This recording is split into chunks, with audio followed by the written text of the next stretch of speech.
Alright, and we are back today to talk a little bit more about the PlayStation 4 Pro and the PlayStation VR. I've now had the opportunity to use them both, take them for a test drive, and my initial impressions are they are very, very good! I really, really liked it. I was not expecting to enjoy them quite as much as I did. They're pretty pricey pieces of gaming technology, and you would hope that they would be a lot of fun for all the money you put into them, but you're never 100% sure until you actually take that plunge, buy them, play a game. I guess if you know some folks who have some games, you could test run them, but I went ahead and just bought it. And I remember having tried a lot of different VR headsets in my life, both some of the more recent ones and then some of the really old ones that came out in the 90s and afterwards. And the technology they put into this relatively inexpensive little helmet is pretty impressive. The first game I've played was Creed Rise to Glory, and for a guy who does not like boxing games, I enjoyed the heck out of this boxing game. You use these little controllers here, one in your left, one in your right, to act as your boxing gloves and fists. I was expecting, I don't know, maybe a cheap wireframe, maybe something really simple. What you get is a whole virtual reality body grafted onto you over the boxing gloves. You get to be Creed or Rocky Balboa or any number of other interesting players in the back. It's a lot of fun. I wore myself out. My arms and shoulders and abdomen are actually a little bit sore from all the punching I did.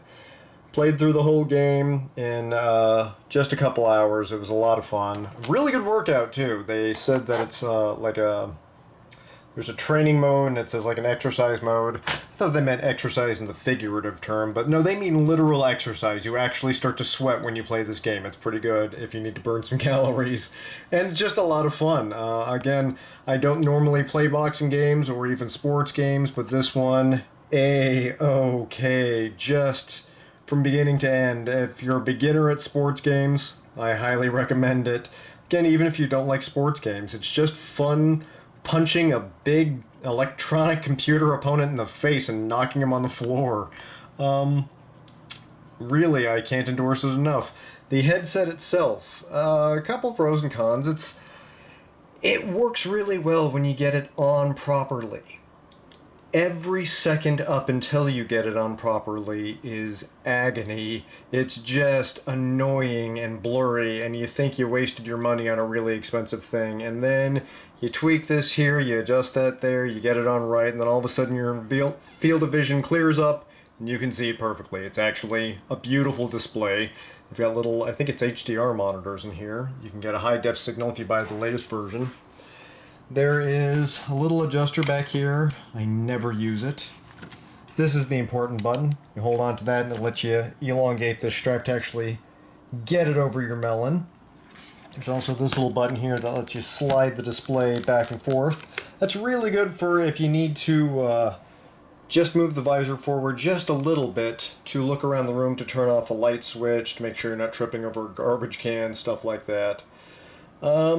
The headset itself, once you get used to it, it works really good. It takes a good half hour, honestly, before you kind of figure out where to set your forehead in it just right. But once you get it done, it becomes really natural, and then after that, it's really no problem. You just slide it on and you're good to go. The PlayStation 4 Pro itself, a little bit of a mini review here.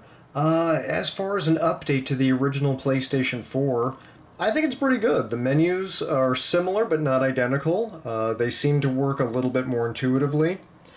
Not a dramatic difference for the gaming experience, but a good one. And overall, I think the box here is a pretty good upgrade.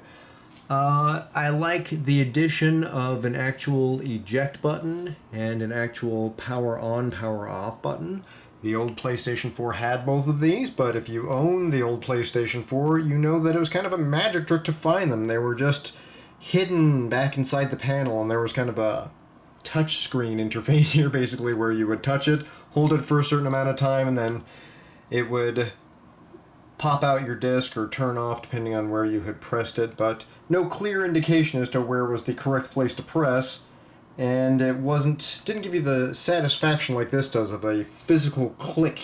You feel the button, you know you're pressing a button, you know you've ejected the disc. Obviously you see the disc pop out, so you know you ejected it anyway, but here you can tell that it's gonna happen. The old PlayStation, you would put your thumb there with some faith, hope maybe that the PlayStation gods would smile on you and that this bad boy would perform the function that you wanted it to. The new model requires no faith at all. You can be a PlayStation atheist. Put your finger on the button, you're a man of science, you know what's what, you see it, you can feel it, you can touch it, you know it's there, it's reality. Boom, you're turning off your PlayStation right now. That's about it.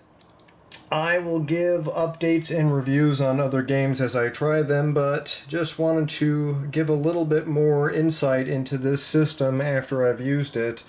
The only complaints that I really have about it so far are this gigantic maze of cords that you see behind my TV. Okay, this is my Roku. You can ignore that.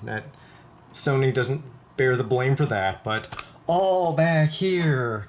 1, 2, 3, 4, 5, 6, 7, 8, 9, 10, 11. So many cords, I've lost count. It's absurd. Buy yourself a surge protector if you're going to invest in the PlayStation VR package. I highly recommend it.